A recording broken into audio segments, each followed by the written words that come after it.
Hello दोस्तों, कैसे हैं आप सब। तो चलिए आज की कहानी स्टार्ट करते हैं।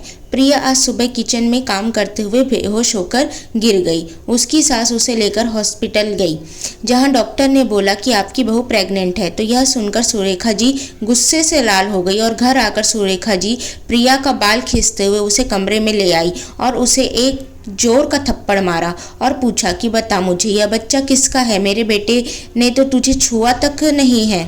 इतने में ही प्रिया के ससुर भी रूम में आ गए, जहां सुरेखा जी ने उन्हें सारी बात बताई।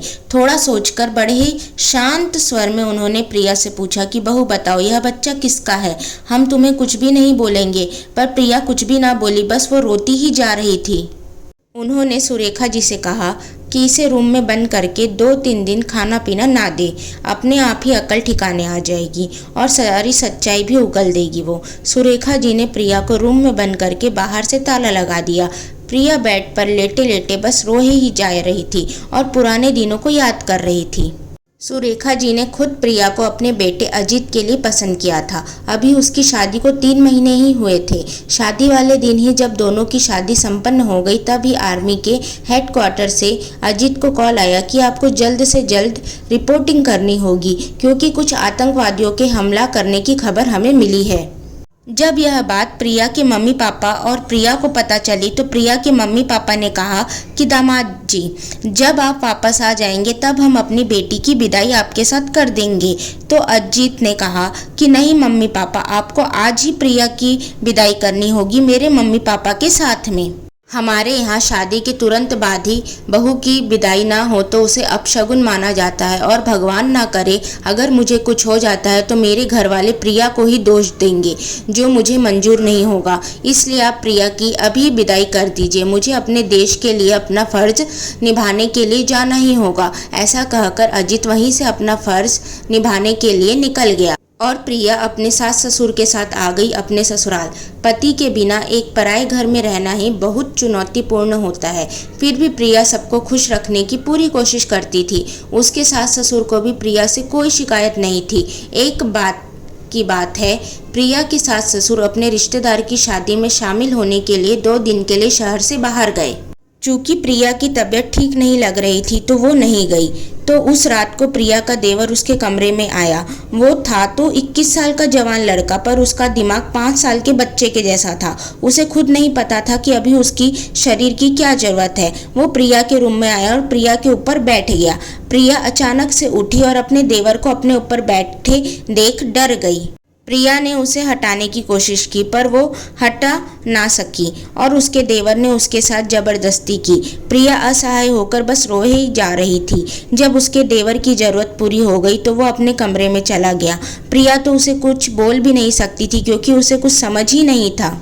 उसने सोचा कि वो ये सब अपने सास ससुर को बता देगी। फिर उसे याद आया कि कैसे शादी के समय जब फेरों के लिए हवन जलाया, तब उसके देवर ने आग लगी करके उसमें एक लोटा पानी डाल दिया, जिससे कि हवन की आग वहीं ठंडी हो गई।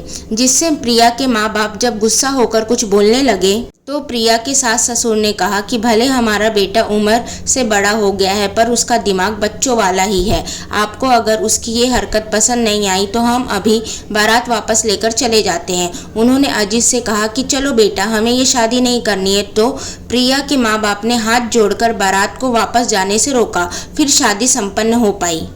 प्रिया ने सोचा कि इस बार भी अगर वो अपने देवर की करतूतें सबको बताती है तो कोई भी उसकी बात पर विश्वास नहीं करेगा, और कहीं उसके सास ससुर उसे इस घर से निकाल ही ना दे और अजीत को मेरे बारे में उल्टा सीधा ना बता दे और हमारी शादी ना तोड़ दे। ये सब सोचकर ही प्रिया चुप हो गई। धीरे धीरे दिन बीतता गया और प्रिया अपने जीवन की पुरानी बातों को भुलाकर आगे बढ़ गई थी। पर उसे पता नहीं था कि उस रात की हुई घिनौनी घटना अब उसके जीवन के काल बनकर लौटेगी। उसे समझ नहीं आ रहा था कि कैसे अपने सास ससुर को अपने देवर के बारे में बताए कि ये बच्चा आपके ही छोटे बेटे का है। यही सब सोचते सोचते कब उसकी आंख लग गई उसे पता ही नहीं चला, और दूसरे दिन उजाला होने पर ही उसकी नींद खुली। उसे बाहर हॉल से जोर जोर से टीवी की आवाज़ सुनाई दे रही थी, जिसमें बताया जा रहा था कि आज बॉर्डर में आतंकवादियों ने हमला कर दिया है और उसमें कुछ जवानों के शहीद होने की खबर है। उन सभी नामों में एक नाम उसके पति अजित का भी था। जैसे ही उसने अजित का नाम सुना वो जोर जोर से दरवाज़ा खुलवाने लगी। सुरेखा जी ने दरवाज़ा खोला और वो दौड़कर टीवी के पास गई और जोर जोर से रोने लगी और सोचने लगी कि जिस पति के लिए इतना सहा वही मुझे छोड़कर चले गया है, और पति की मौत के सदमे के कारण वो भी उसी समय दुनिया छोड़कर चले गई। सो दोस्तों, आपको यह कहानी पसंद आए तो प्लीज़ इस कहानी को लाइक करें, शेयर करें एंड चैनल को सब्सक्राइब करें। Thank you.